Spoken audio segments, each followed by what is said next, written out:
السلام عليكم ورحمة الله وبركاته، ازيكم عاملين ايه؟ يا رب تكونوا بخير، ونبدأ بالصلاة والسلام على رسول الله. اللهم صل وسلم وبارك على سيدنا محمد وعلى آله وصحبه أجمعين. احنا قلنا ان احنا هنتكلم احنا ازاي نحضر للموسم. وايه اللي انت بتقوليه ده يا مدام دعاء؟ يعني انا هحضر فلوس من قبل ما الموسم يدخل عليا؟ ايوه، الموسم اللي هو ايه اصلا؟ انت قصدك ايه الموسم؟ احنا عندنا مواسم، عندنا العيد الصغير، قبل العيد الصغير رمضان طبعا. الموسم بتاع رمضان ده لازم نكون محضرين له من قبلها، للموسمين بقى، لرمضان والعيد. لان انت بيجي عليكي اخر كام يوم في رمضان كده، بيبقى الدنيا، بصي مش قادره اقولك، اللهم بارك اللهم بارك اللهم بارك. طبعا دي المواسم غير الايام العاديه اللي احنا اصلا شغالين فيها، اللي هي ايه يعني؟ احنا عندنا رمضان، العيد الصغير، العيد الكبير. في بقى الموسم الكبير قوي اللي هو اصلا شغلنا فيه طول الوقت، اللي هو ايه يعني يا مدام دعاء؟ اللي هو الصيف، اصلا بداية الصيف هو ده بداية الموسم بتاعك. فلو انت ملحقتيش ان انت تحضري لموسم رمضان والعيد، فانت لازم تكوني محضرة كويس جدا لموسم الصيف. انا مش فاهمه حاجه يا مدام دعاء، وايه ده اللي انت بتقوليه ده؟ اصلا السنه دي رمضان جه قبل ما الصيف يشد علينا، هو والعيد.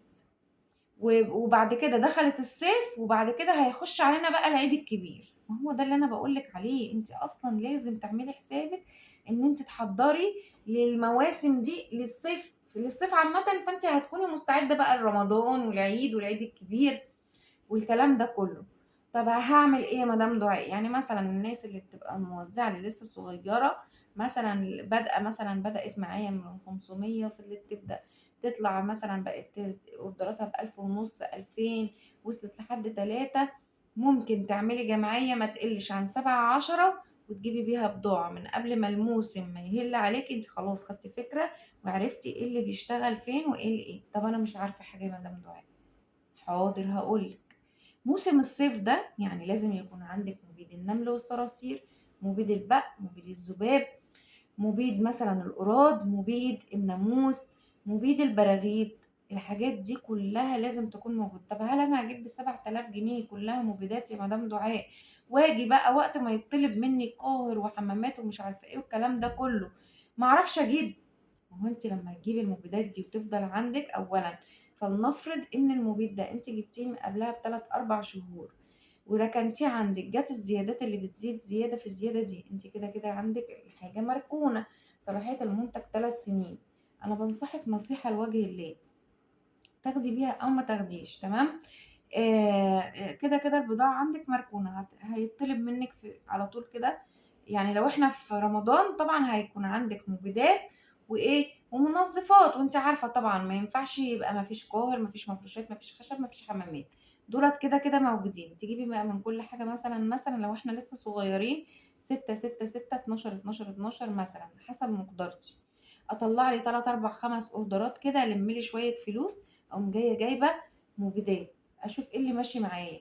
لو المبيدات هي اللي وقتها دلوقتي أجيب مبيدات، لو المنظفات وأنا في العيد أقوم جايبة بالفلوس اللي أنا لميتها. أشغّل العملية، تروح وتيجي، تروح وتيجي وتشتغل معايا. هتبُصّي تلاقيني داخلة على الموسم ما شاء الله مستعدة له فوق ما تتخيلي.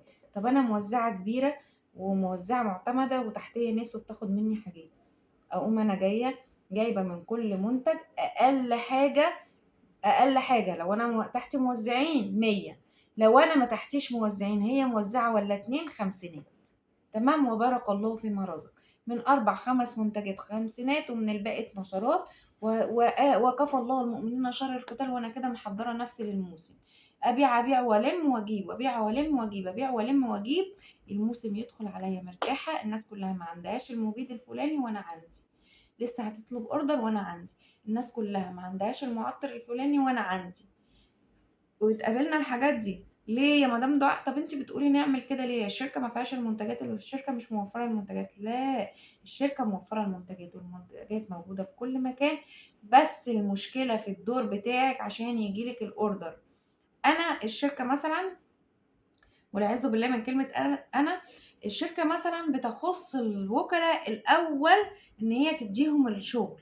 ده بقى اللي أنا كنت باتكلّم فيه في الحلقة اللي فاتت أو الفيديو اللي فات. أنا دلوقتي الشركة بتخُص أو بتهتم بإن الوكلا تاخد الشغل بتاعها، عشان الوكلا لو ما خدوش الشغل بتاعهم موزعاتهم هيُقفوا، فبيبقى في list كده أو قايمة ماشية بالدور، اللي يطلب الأول هو اللي دوره ييجي وياخد هو الأول وبالحجز والكلام ده كله، وحسب ما أنتِ ما تكوني باعتة بياناتِك وكل حاجة من إمتى، وبيبصوا بالدور.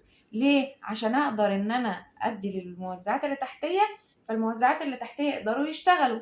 لكن الموزعة الصغيرة مش بيبقى ليها يعني مكان تاني مختص بالموزعات الصغيرين، برضه ليها دور بتمشي بيه، تمام.